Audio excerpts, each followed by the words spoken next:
اللهم صل على محمد وآل محمد.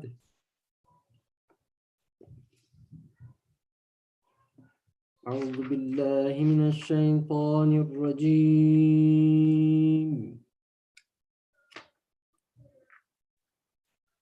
بسم الله الرحمن الرحيم.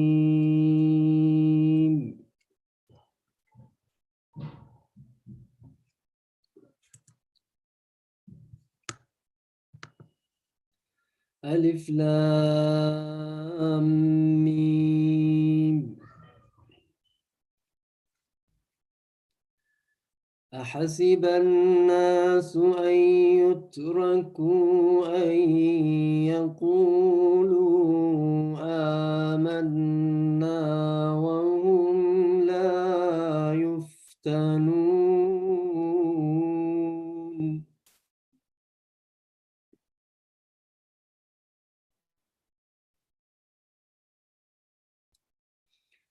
ولقد فتنا الذين من قبلهم فليعلمن الله الذين صدقوا وليعلمن الكاذبين.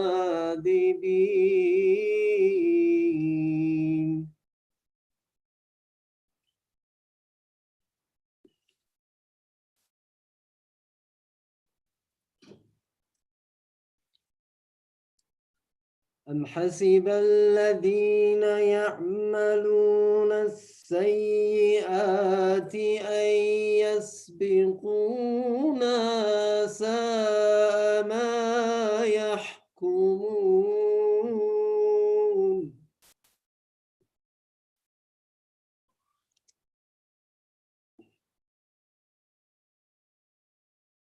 من كان يرجو لقاء الله فإن أجل الله لآت.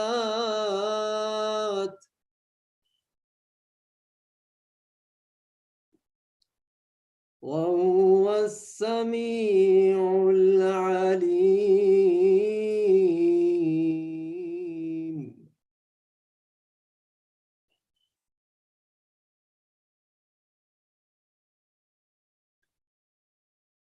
ومن جاهد فإنما يجاهد لنفسه إن الله لغني عن العالمين.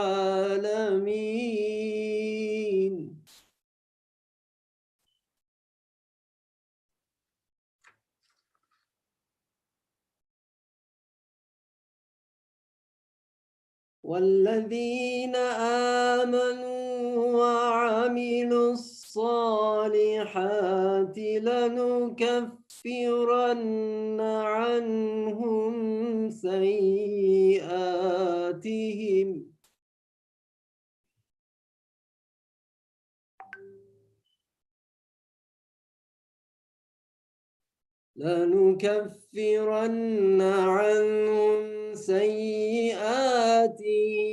ولنجزينهم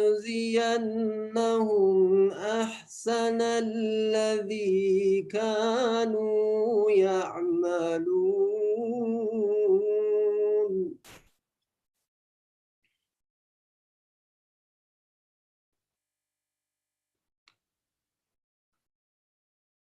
ووصينا الإنسان بوالديه حسنا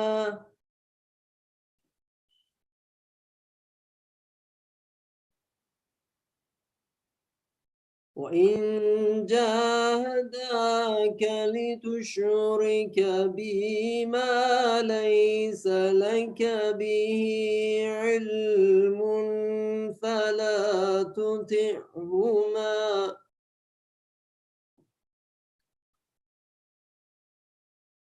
إلي مرجعكم فأنبئكم بما كنتم تعملون.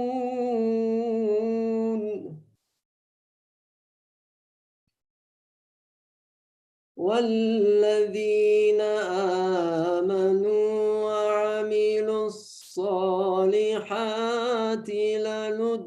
لندخلنهم في الصالحين صدق الله العلي العظيم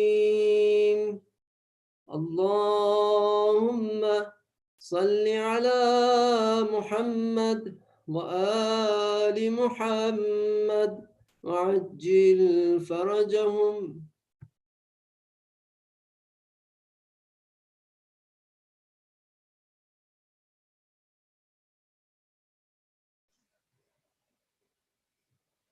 Let us welcome Shaykh Modarres with a loud salawat. Allahumma salli ala Muhammad wa ali Muhammad.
Assalamu alaikum wa rahmatullahi wa barakatuh.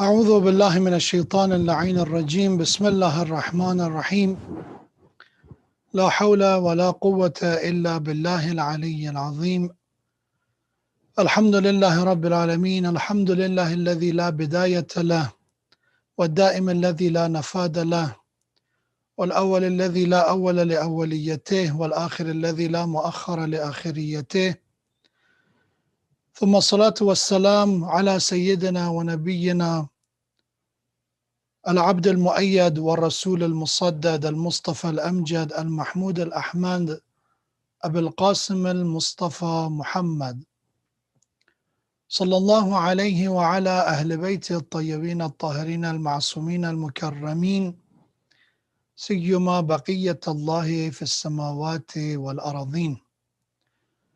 قال الله تبارك وتعالى في القرآن الكريم يا أيها الذين آمنوا اتقوا الله حق تقاته ولا تموتن إلا وأنتم مسلمون صدق الله العلي العظيم.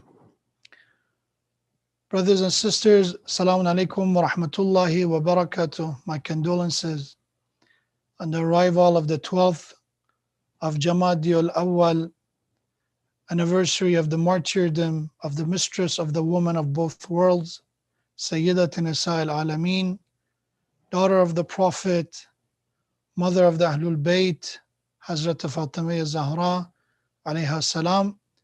May peace and blessing of Allah subhanahu wa ta'ala be upon the Prophet and his daughter, Hazrat Fatima Zahra, salamullah alayha, and the immaculate progeny of Ahlul Bayt, alayhim salam.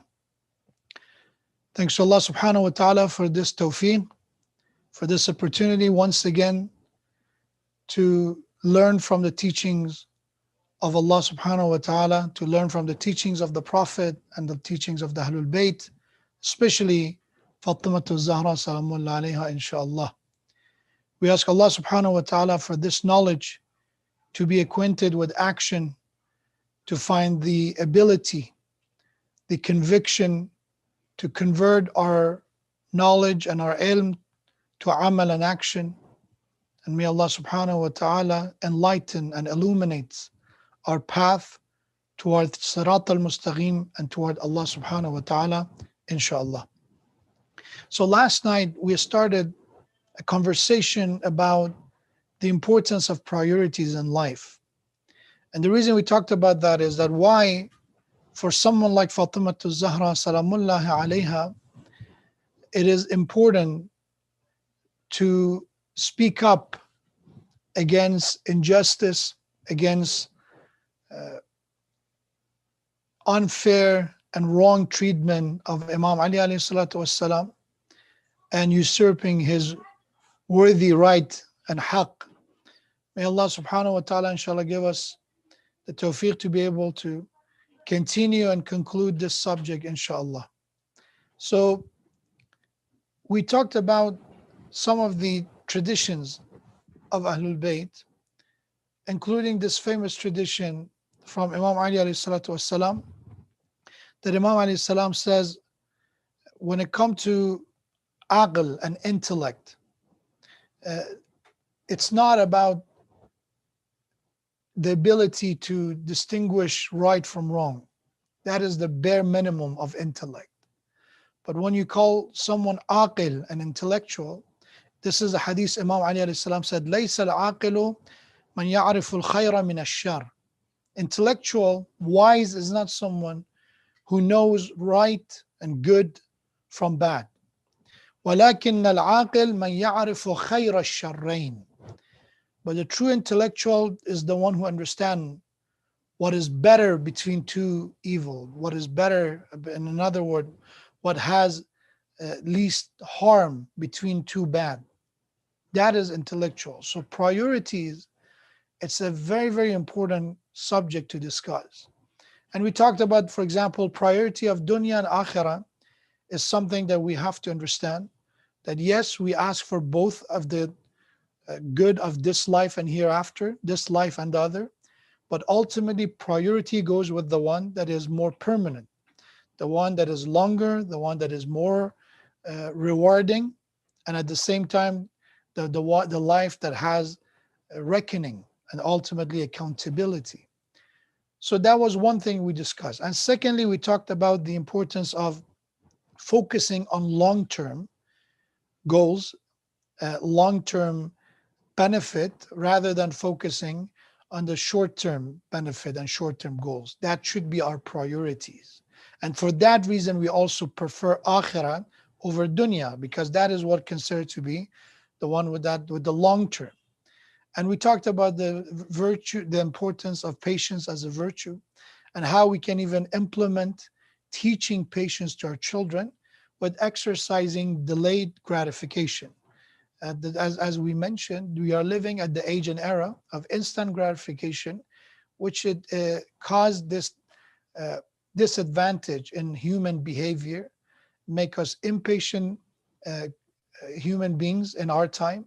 So in order to, from the early age, we can teach and we can implement the seed of patience with our parenting and with some of the method that I discussed last night. So that was pretty much what we discussed last night. And tonight's conversation, we want to also learn from Fatima Zahra Salamullah alayha as well. Because when we talk about priorities in life, we're talking about making a decision. It is a matter of choice, to choose between two or more options and to consider which one has the most advantage and which one is the most important decision to make. And that is not something simple, by the way. We have in traditions of Ahlul Bayt alayhi salam, for example, in Dua Makarim al-Akhlaq from Imam Sajjad alayhi salatu wassalam, this is the beginning of the dua. This is what we ask Allah subhanahu wa ta'ala. وَكْفِنِي مَا يَشْغَلُنِ الْإِهْتِمَامُ بِهِ.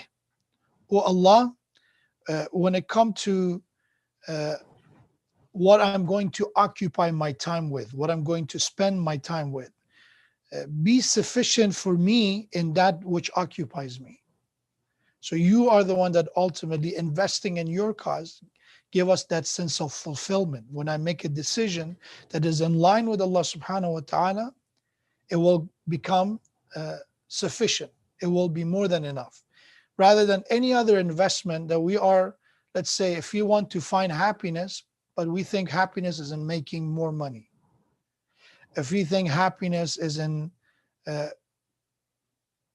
somehow submitting to our desires, our lowly desires, to eat whatever we want, to say whatever we want, to act whatever we, whoever have this kind of mentality, these kind of decisions, there is a goal. The goal is happiness. The goal is sense of fulfillment.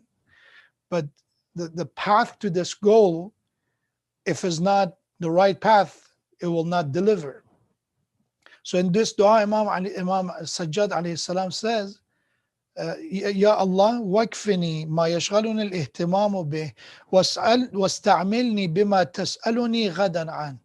Oh Allah, first of all, be sufficient for me in that which occupies me, and then employ me in those deeds about which you will ask me tomorrow.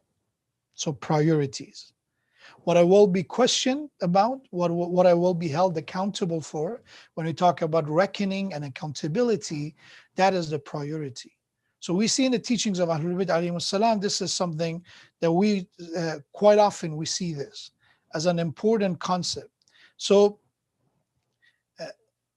to continue and to build on our list of how to recognize the elements of what is most important, or what should be our priorities, what should be at the top of our list when we are making any decision in a matter of business and family decision making, and matter of personal decision, socially, in our social engagement. We have to have a set of priorities to keep in mind.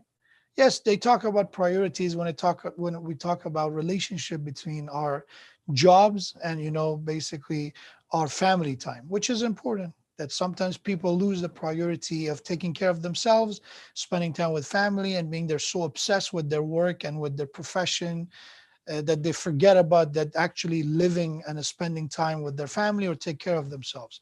But in this subject that we are discussing, we're talking in a broader approach, which is not just about family relationships and your job and career. Rather, we're talking about life as a whole. That what are our priorities as in life as a whole, including family, including job and career, including spirituality, including the time that we take care of ourselves physically, mentally, spiritually. So and keeping all these aspects in mind, it's something very, very critical to keep in mind, that we need to understand those gold standards and priorities. So we talk about the importance of akhirah versus dunya. We talk about the importance of long-term goal, and we talk about the concept of implementing and developing patience as a virtue in order to help us make better decisions. And when you develop virtue, it helps you to make better decisions and ultimately choose what's right and give priorities to what are considered to be the most important. So there is a tradition by Imam Ali salam in Bihar al-Anwar. Imam Ali salam said, "I'lam inna shaghala bil-saghir yakhillu bil-muhim." Imam says, you have to understand this, that when you are busy, when you occupy yourself with doing matters that they are insignificant, saghir means they're small, matters they're not important. Do you pay attention to details? It will interfere with what is important. When you're distracted by what is considered to be insignificant, it will for sure interfere at what is priority and what is important.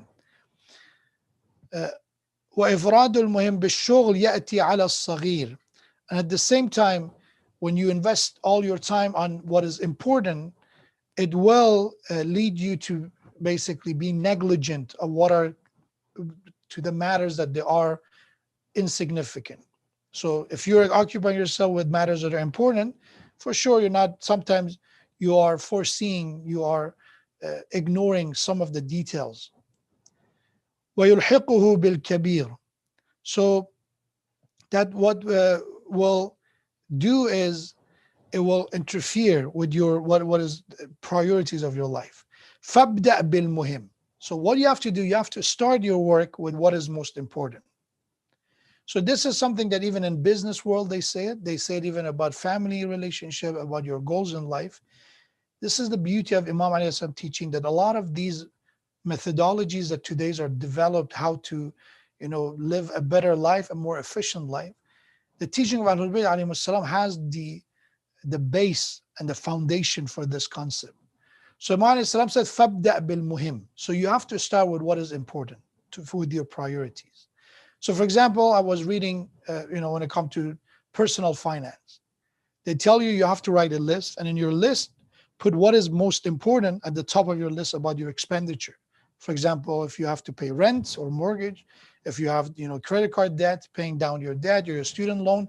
So they tell you what is important should be at the top of your list. Spiritually is the same thing. If you write a list, today I have to, let's say, I want to recite Quran, I want to do, go for a walk, I want to do my salat. What is most important, the priority goes at the top of the list are your obligatory or mandatory responsibility. So in our planning, in our to-do list, we have to make sure always what is wajib, in another word, what is obligatory, has to be at the top of the list.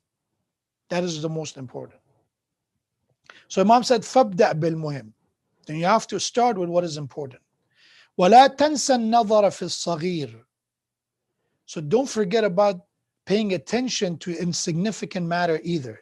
So don't say, because I did something important today, I'm not going to do anything small or insignificant.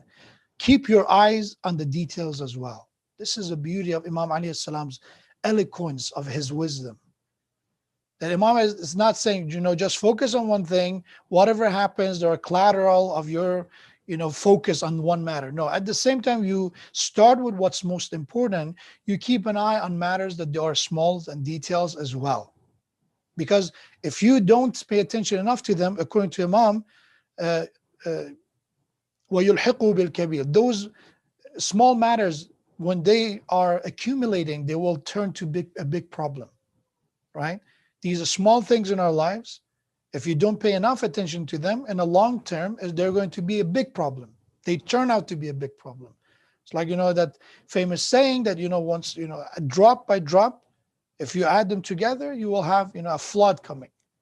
So starting, with a small leak that could end up flooding your house. So Imam Islam said, when it comes to small matters, don't ignore them. Keep an eye on them, but start with what's most important. And then you go down with what considered, the second priority, third priorities, and then you go to what is considered to be insignificant matters. And then Imam gave us the third piece of wisdom, which is amazing. Imam said, وَاجْعَلِ الْأُمُورَ الصِّغَارَ مَنْ يَجْمَعُهَا وَيَعَرُّ مِنْهَا عَلَيْكَ.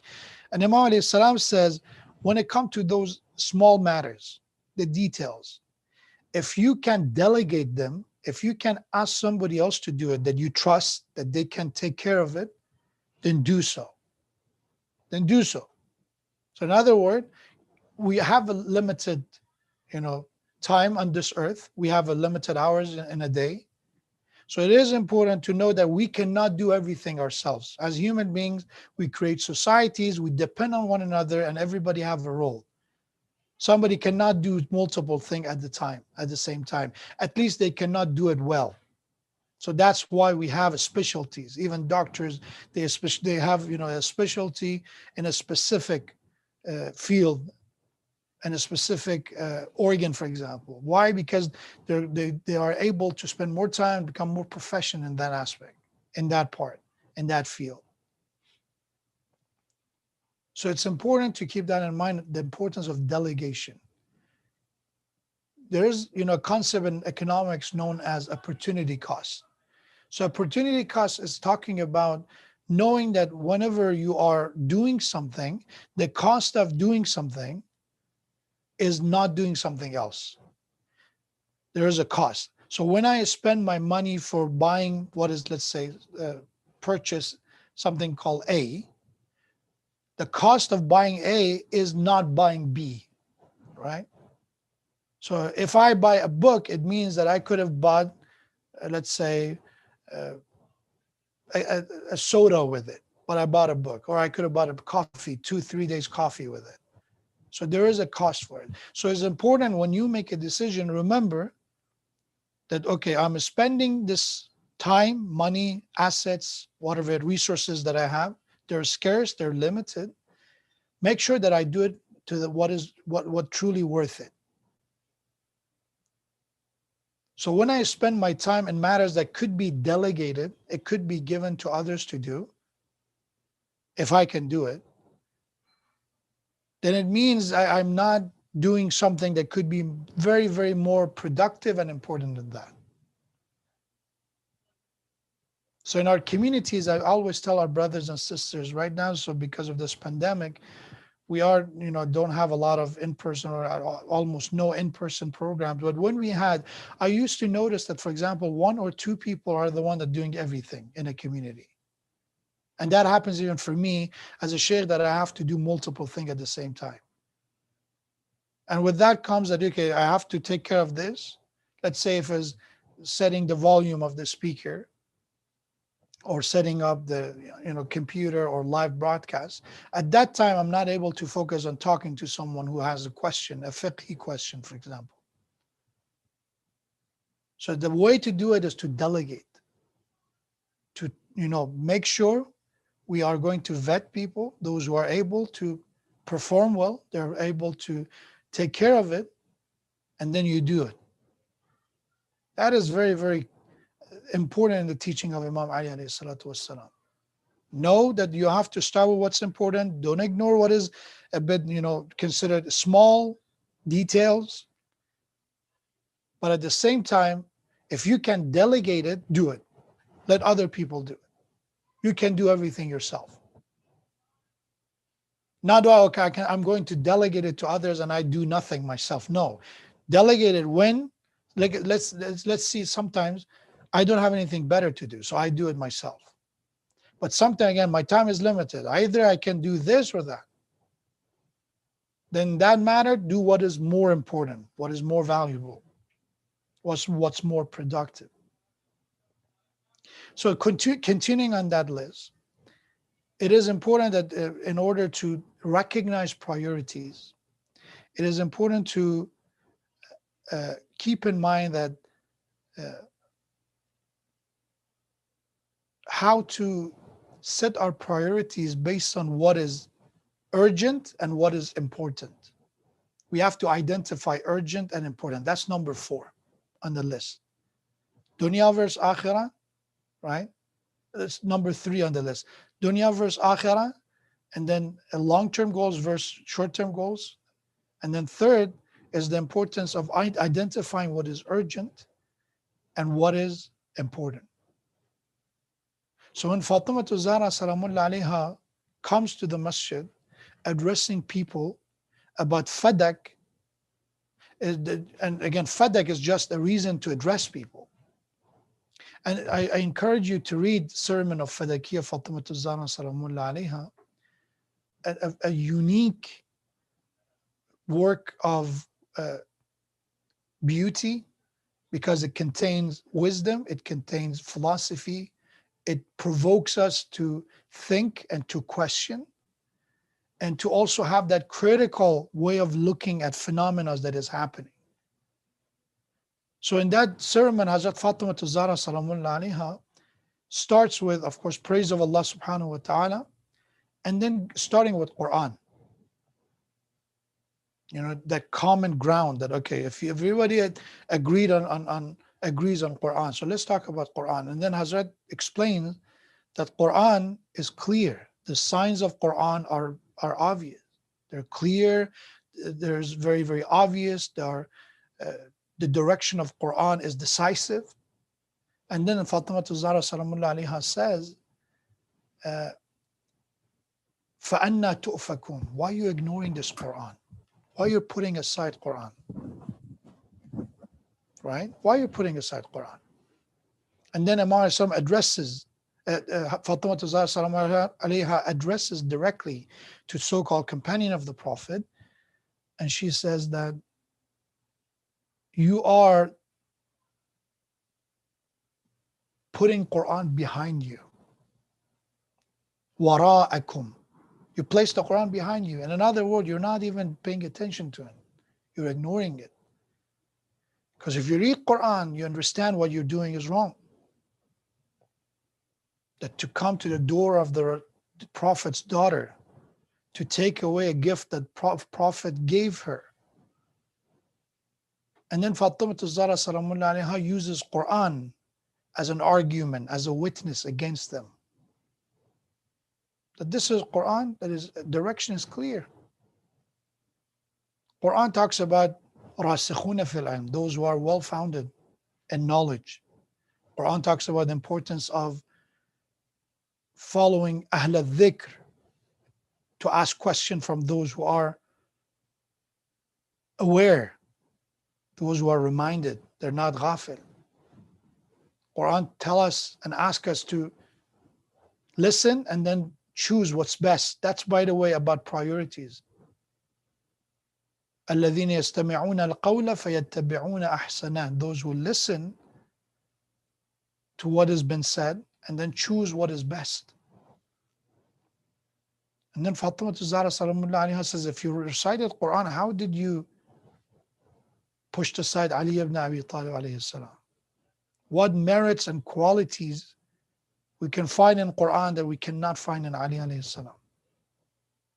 How many more verses of Quran you want to be revealed about Ali alayhi salam, about his merits, about his dedication, his devotion, his submission? That's why she starts with Quran. And then Hazrat Zahra in Sermon of Fadakiyah comes and discuss the philosophy and the reason behind, what we consider to be belief and some of the ritual. So for example, what's the point of Iman? What's the point of prayer and salat? What's the philosophy behind it? What's the philosophy of fasting? And one by one Hazrat describes. Because what Quran wants are people who do all these rituals based on the philosophy and the reason behind it. Not that they just only merely follow the surface. They follow the numbers, but they don't think about it, because that will result in followers who are sheeps. And whoever get their direction, as Imam Ali salam describes, that they don't listen to logic, they don't listen to evidence, facts, and proofs. Rather, whoever is leading, whoever has the higher voice, who has the number, whoever initiated first, they have the advantage, rather than focusing on the content of the argument. Who says it? The older guy says it. The guy from this tribe says it. And that's it. Everybody follows. So it is important to recognize what's urgent and what is important. And for Fatima Zahra Salamullah Alaiha, it was an urgent matter.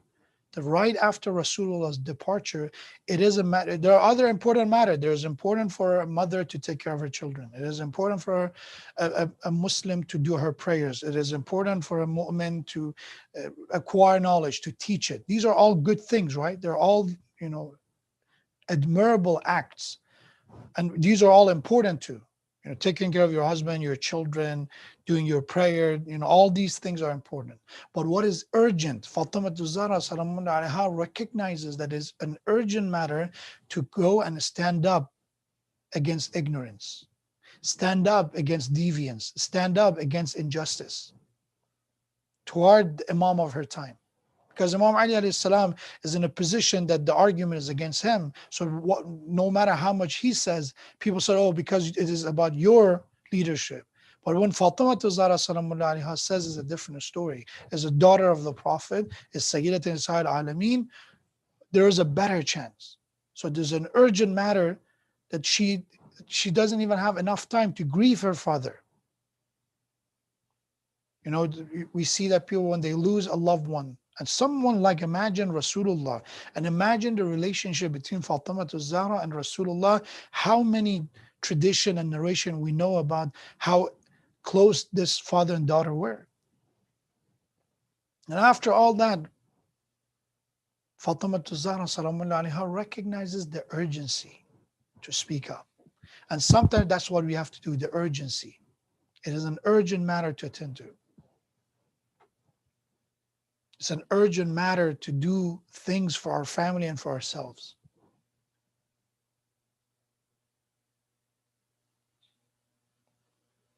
So let's say if somebody is physically not fit and they're smoking. When you go to the doctor, yes, you have to start eating healthy. You have to start exercising. But the urgent matter is that first you have to stop smoking. You have to stop it. There's an urgent matter you have to do right away to stop the damage. Same thing applies to other aspects of our religion. What is urgent? So that helps us to recognize priority, to make the right decision, to identify what's urgent and to take care of it. Because there could be two matters, or there are two important matters, but which one is urgent? That's why we have timing about everything. The time for salat is an urgent matter that you do it on time.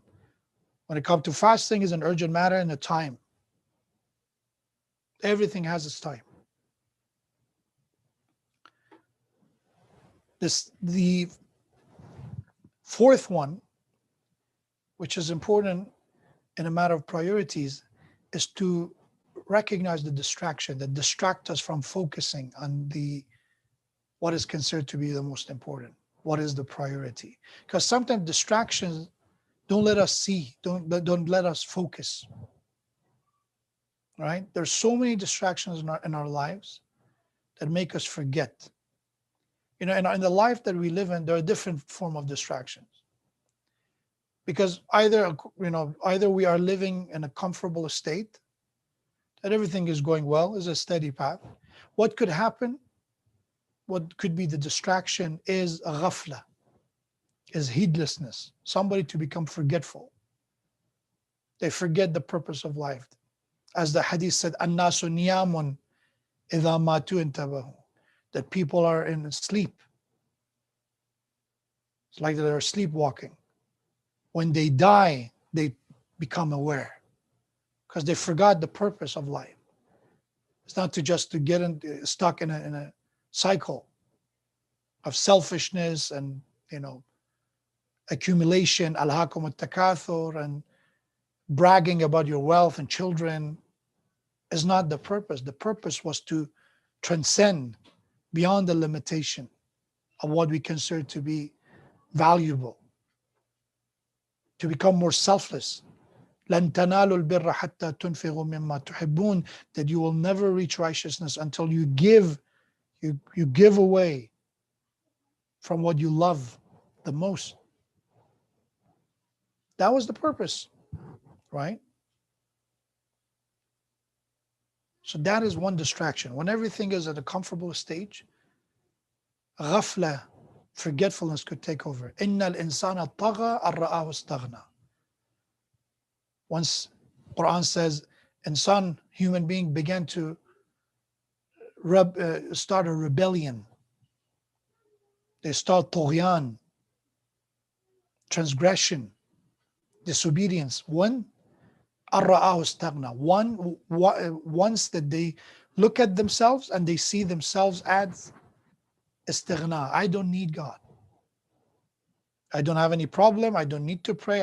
So when everything is going well, istighna could happen. This sense of that, I don't need prayer. I don't need Allah. God forbid. And that's once you have a bit money. Once you have the money can corrupt you. I don't even need family. I don't need family. I don't need God. I don't need anyone. I have everything I need. That mirage could appear. Ghafla take over. That's one thing. That's one distraction. The distraction of this illusion that I can take care of myself. I can be self-sufficient. I can truly be independent. That's one mirage. Without Allah, except Him, nothing and no one in the universe is independent. Everything is dependent.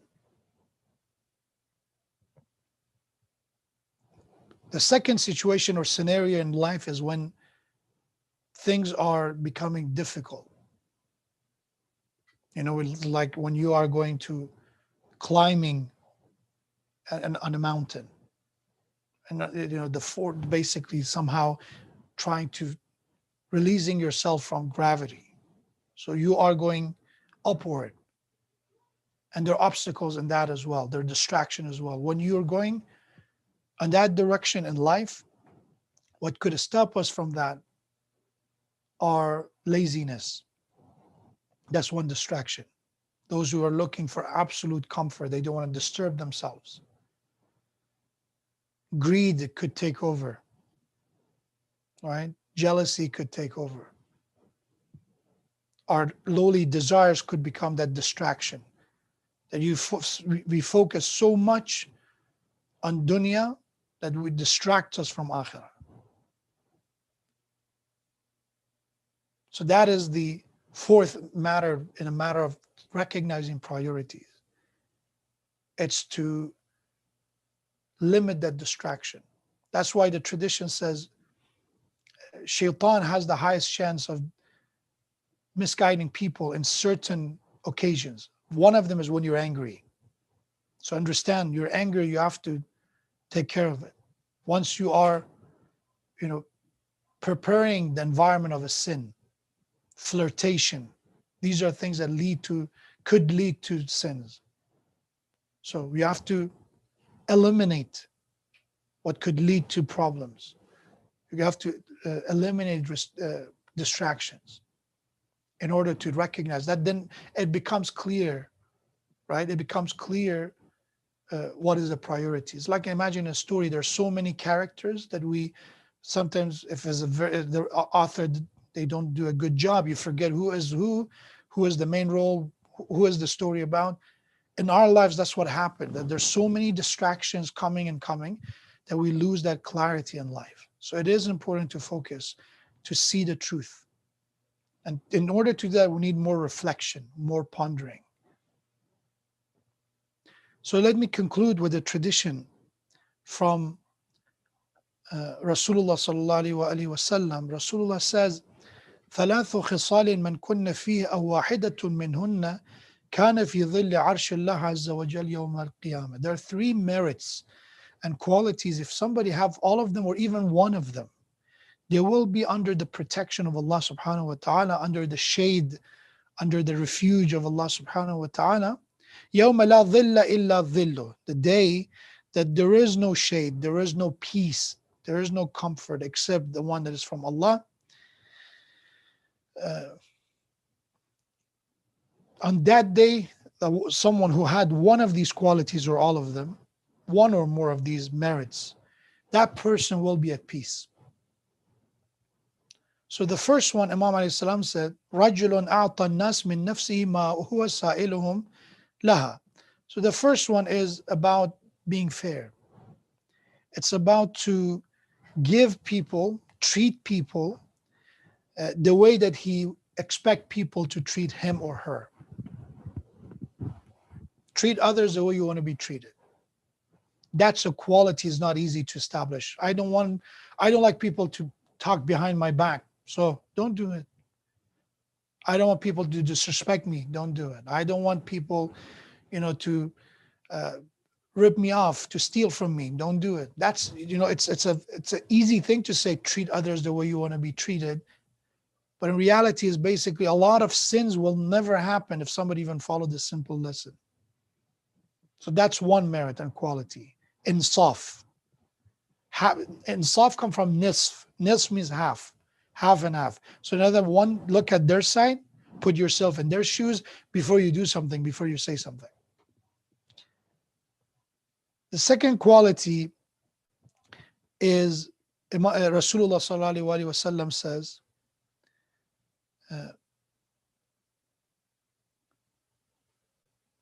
لم يعب أخاه المسلم بعيب حتى ينفي ذلك العيب من نفسه فإنه لا ينفي منها عيبا إلا بدا له عيب وكفى بالمرء شغلا بنفسه عن الناس.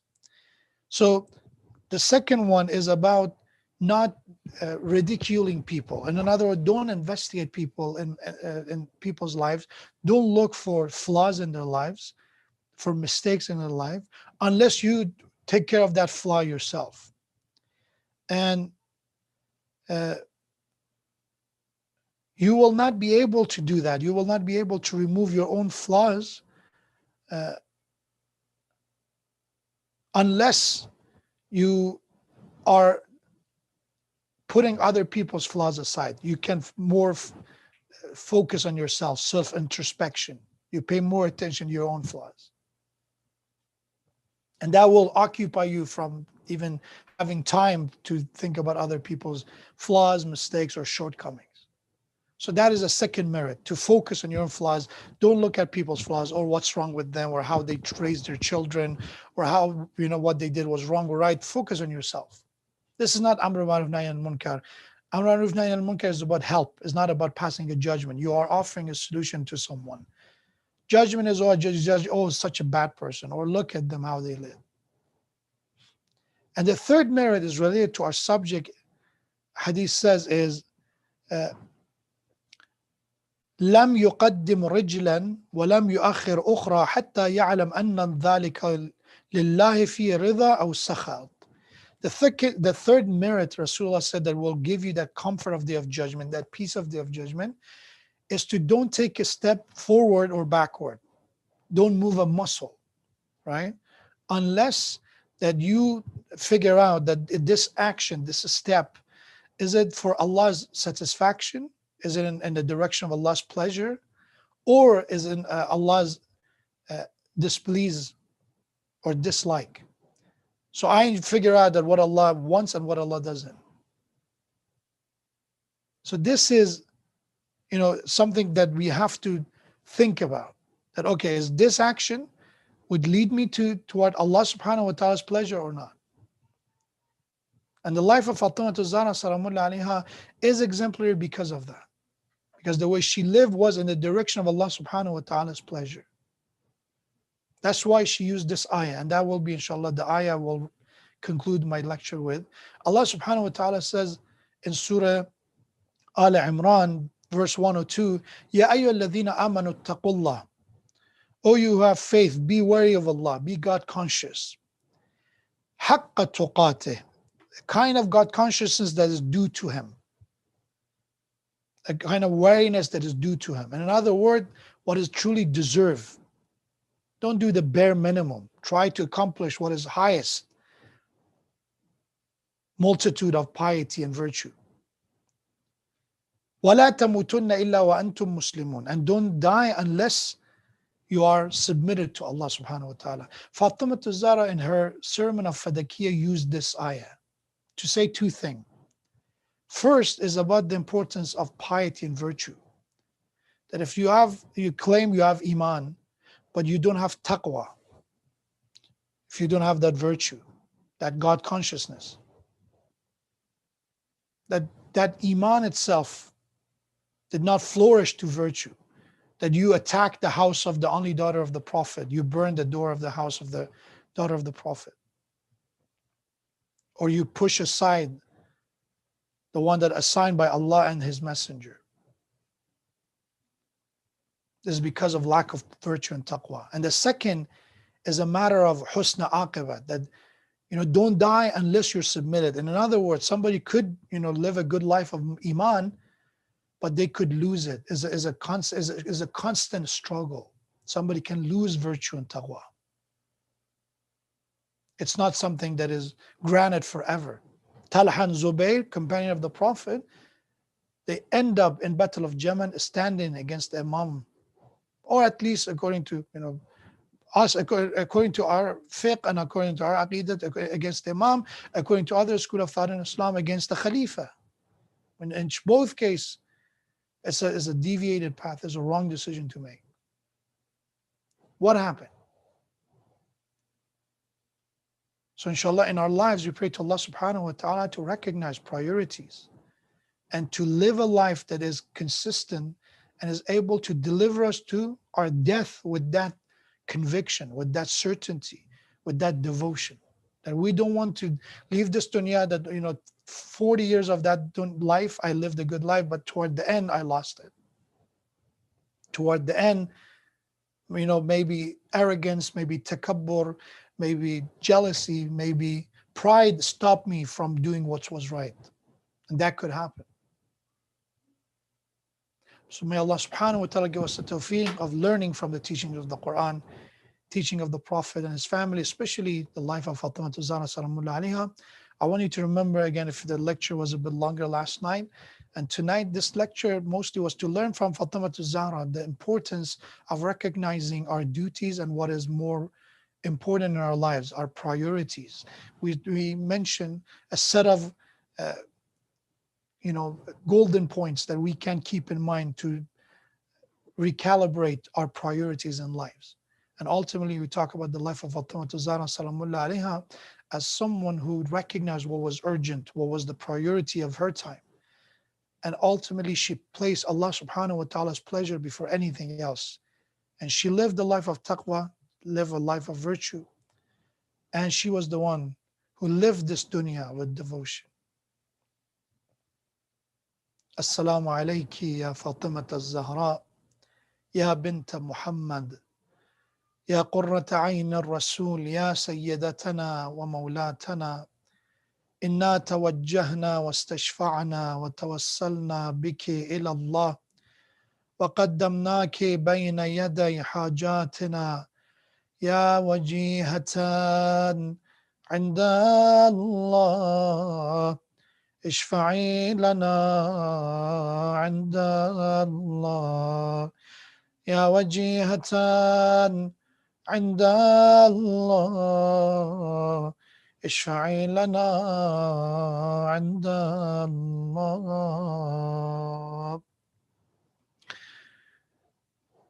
The woman who was by the side of Fatima Zahra toward the end of her life was Asma bint Umays. Asma bint Umays is Imam Ali Salam's brother wife, Ja'far ibn Abi Talib, known as Ja'far al-Tayyar.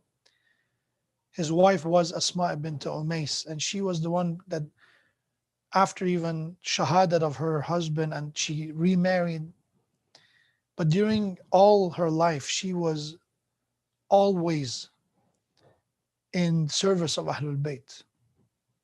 That's why she was the one with Fatima Zahra Salamullah alayha toward the end of her life.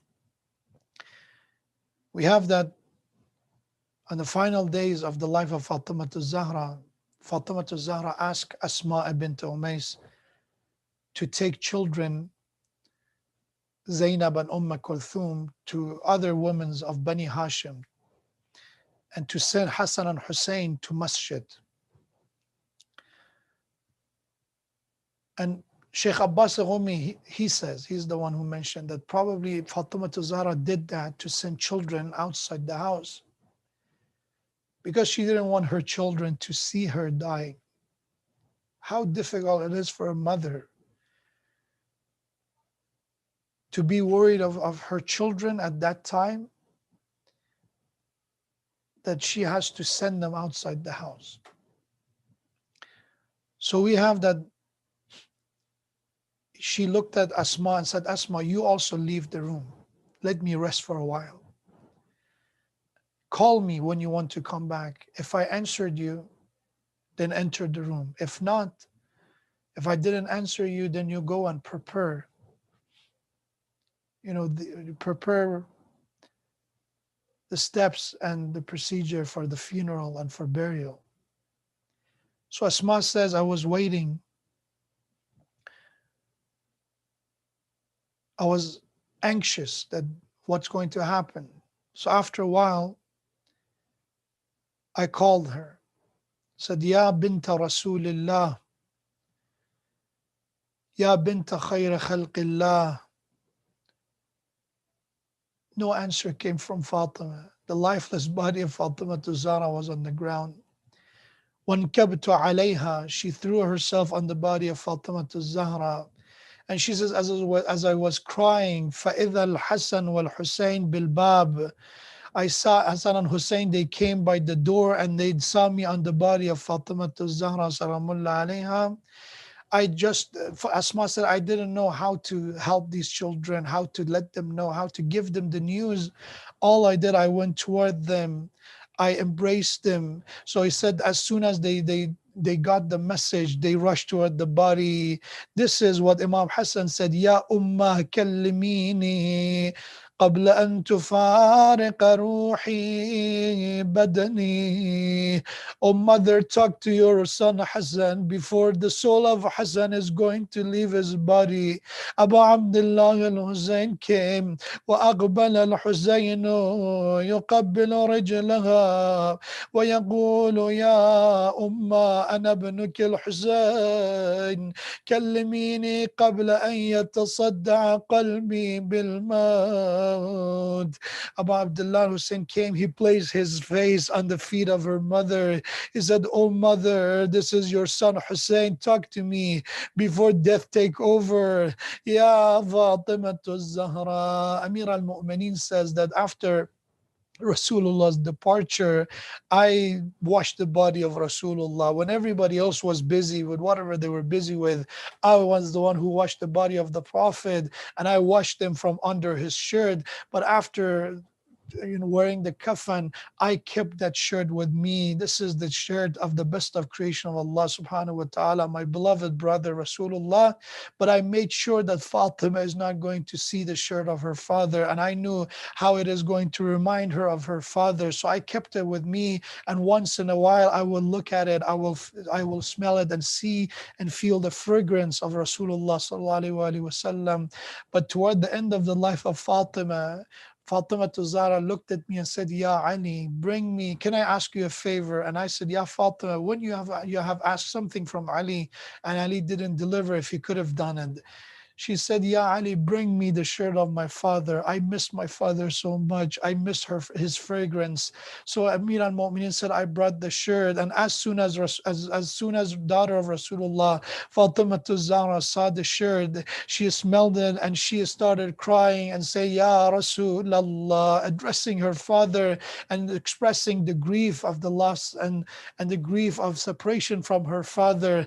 Ya Fatima Zahra, you were not able to tolerate the loss of your father, Rasulullah. When you even smelled the shirt of your father, it reminded you of the loss of your father. But لا يوم كيومك يا أبا عبد الله لا يوم كيوم ابنك يا بنت رسول الله. No day is like the day of calamity of Hussein. Forget about the shirt. The daughter of Abu Abdullah didn't see the shirt of her father. They took away, they stripped away the armor and the shirt of Abu Abdullah. And instead, the daughter of Abu Abdullah saw her Aunt Zainab holding the body of Abu Abdullah. All she said to Abu Abdullah to Zainab al-Kubra Salamullah alayha at that moment, she looked at Amma Zainab and said, oh Amma, my aunt, tell me, who is this body belong to? Zainab answered, هذا حزينك مرمل بالدماء. My beloved, this body that is covered in blood is your father Hussein. وألا لعنة الله على القوم الظالمين وسيعلم الذين ظلموا أي منقلب ينقلبون. إلهي بفاطمة وأبيها وبعلها وبنيها والسر المستودع فيها. Ya Allah, by the honor of Fatima Zahra, by the honor of Rasulullah, by the honor of family of Rasulullah, and the Immaculate Progeny Ahlul Bayt, hasten in return of Imam of our time, Imam Sahib al-Asr wal-Zaman. Ya Allah, strengthen our belief in Islam, and strengthen our belief in Quran, and strengthen our belief in the Imam of our time, in Ahlul Bayt, and in the love and our compassion toward the family of the Prophet, especially Fatima Zahra. Salamullah alayha. Ya Allah, by the honor of Fatima Zahra, grant all those who are ill, mentally, physically, those who are suffering, Ya Allah, alleviate their pain by the grace of Fatima Zahra, Salamullah alayha. Ya Allah, by the honor of Fatima Zahra, bless the soul of all of our marhumin. From your infinite mercy, bless them with forgiveness and maghfirah. اللهم اغفر للمؤمنين والمؤمنات والمسلمين والمسلمات الأحياء منهم والأموات. Please recite Surah Fatiha with the salawat ala Muhammad wa ali Muhammad. اللهم صل على محمد وآل محمد. بسم الله الرحمن الرحيم.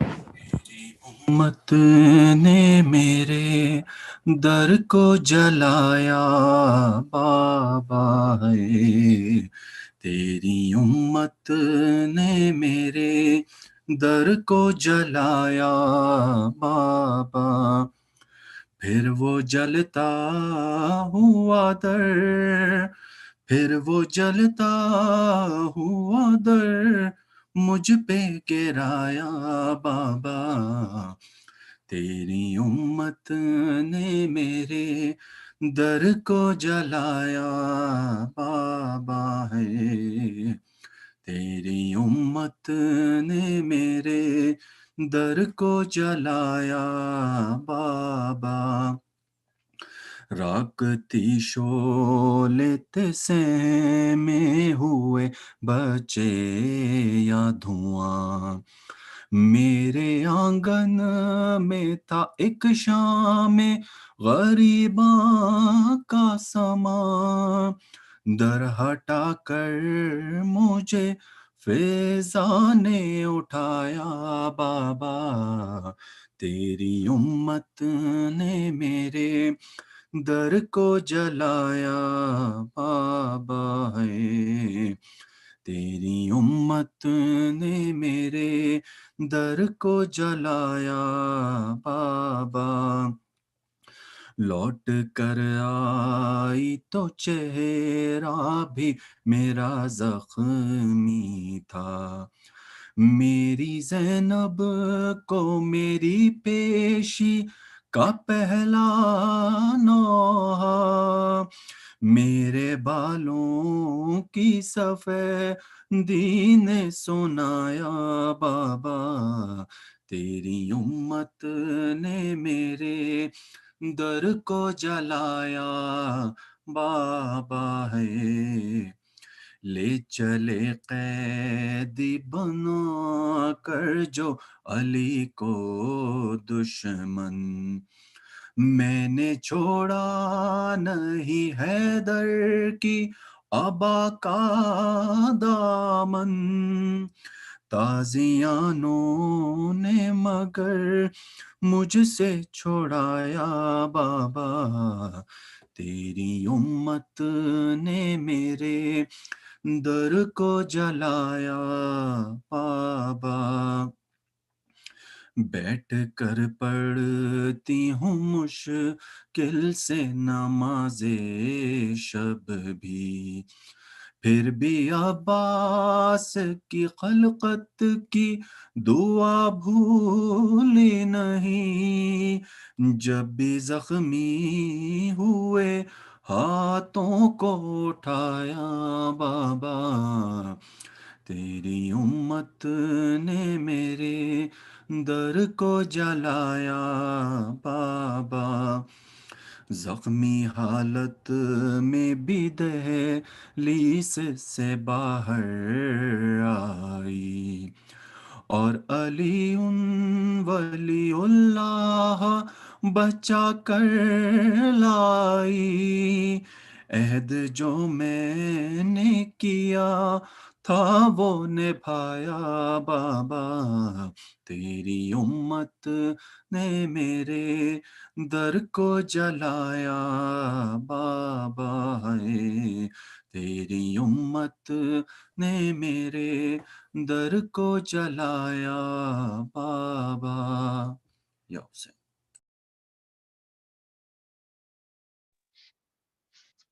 السلام عليك يا فاطمة الزهراء.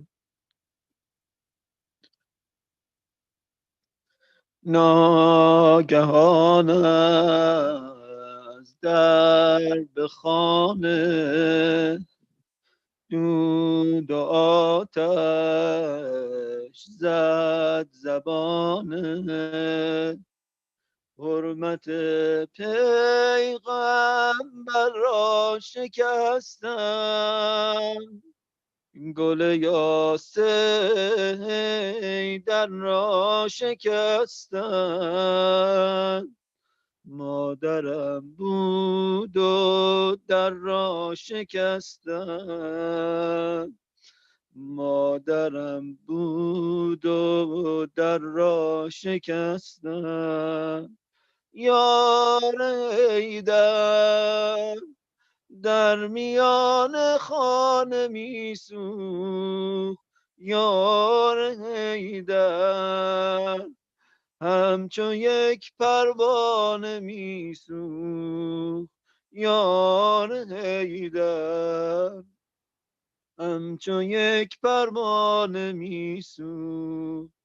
فاطمه جان، فاطمه یا فاطمه جان، فاطمه جان، فاطمه یا فاطمه جان، فاطمه جان، فاطمه یا فاطمه جان. تا که مادر نال سر داد، آسمان ها لرز افتاد. تا که مادر نال سر داد، آسمان ها لرز افتاد. یک طرف ما با قلب شکسته، یک طرف با دست بسته. یک طرف مادر در خون نشسته، یک طرف مادر در خون نشسته. سوز آتش بوسه زد بر روی مادر. آه ز مسمار رفته بر پهلوی مادر. آه ز مسمار رفته بر پهلوی مادر. فاطمه جان، فاطمه یا فاطمه جان، فاطمه جان، فاطمه یا فاطمه جان، فاطمه جان، یا فاطمه یا فاطمه جان. آی آی آی آی مثل امشبی امیر المؤمنین بدن فاطمه سلام الله علیها رو غسل داد، خودش کفن کرد. آی قریبانم بدن ریحانه رسول الله رو تشییع کردن، شبانه به خاک سپردن. آی آی مگه چند وقت از وفات رسول الله گذشته؟ به روایتی 70 روز 90 روز. آی جانها بمیره برای دختر دیگه ای که بعد از بابا زیاد عمر نکرد. آی آی رقیه 3 ساله بی عبدالله بعد از ابا عبدالله زندگی براش تیره و تار شد. آی هرچی سراغ بابا رو میگرفت میگفتن بابات به سفر رفته. آی آی اما یه شب میون خراب بابا رو میارد، اما چه بابایی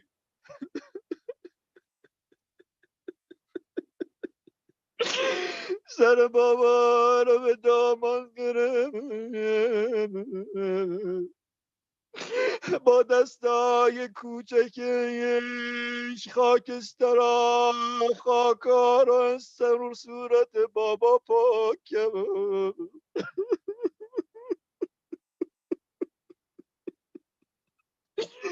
آی آی صورت به صورت بابا گذار ما رو قیم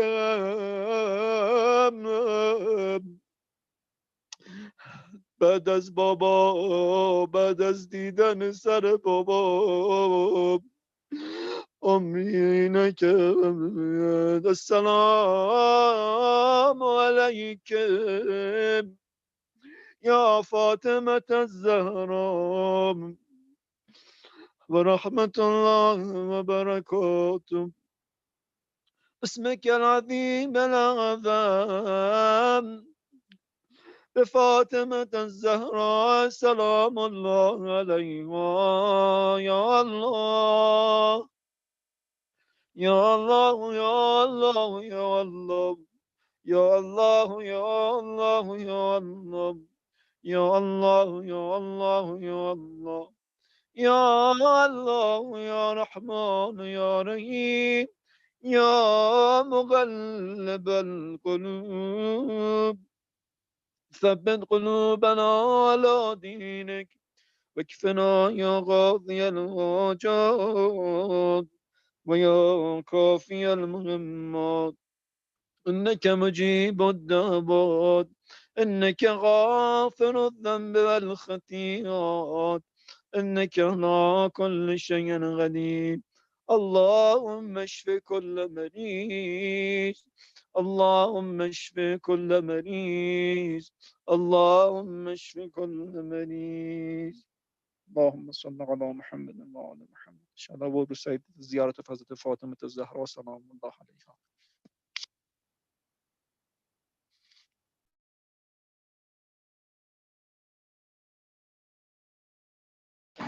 Ziyarat of Bibi Fatima Zahra alayha salam.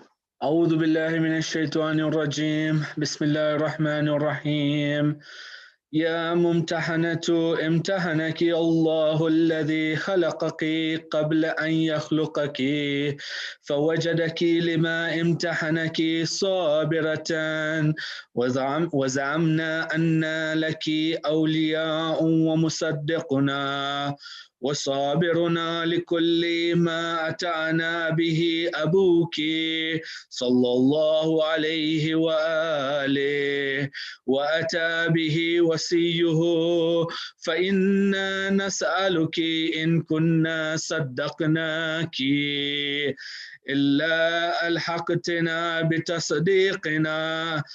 بتصديقنا اللهم لنبشر أنفسنا بأننا قد طهرنا بولايتك السلام عليك يا بنت رسول الله السلام عليك يا بنت نبي الله السلام عليك يا بنت حبيب الله السلام عليك يا بنت خليل الله السلام عليك يا بنت صفي الله السلام عليك يا بنت أمين الله السلام عليك يا بنت خير خلق الله السلام عليك يا بنت أفضل أنبياء الله ورسله وملائكته السلام عليك يا بنت خير البرية السلام عليك يا سيدة نساء العالمين من الأولين والآخرين السلام عليك يا زوجة ولي الله وخير الخلق بعد رسول الله السلام عليك يا أم الحسن والحسين سيدي شباب أهل الجنة السلام عليك أيتها الصديقة الشهيدة السلام عليك أيتها الرضية المرضية السلام عليك أيتها الفضيلة الزكية السلام عليك أيتها الحوراء الإنسية. السلام عليك أيتها التقية النقية. السلام عليك أيتها المحدث الألمة. السلام عليك أيتها المظلومة المغصوبة. السلام عليك أيتها المتحدة المقهورة. السلام عليك يا فاطمة بنت رسول الله ورحمة الله وبركاته.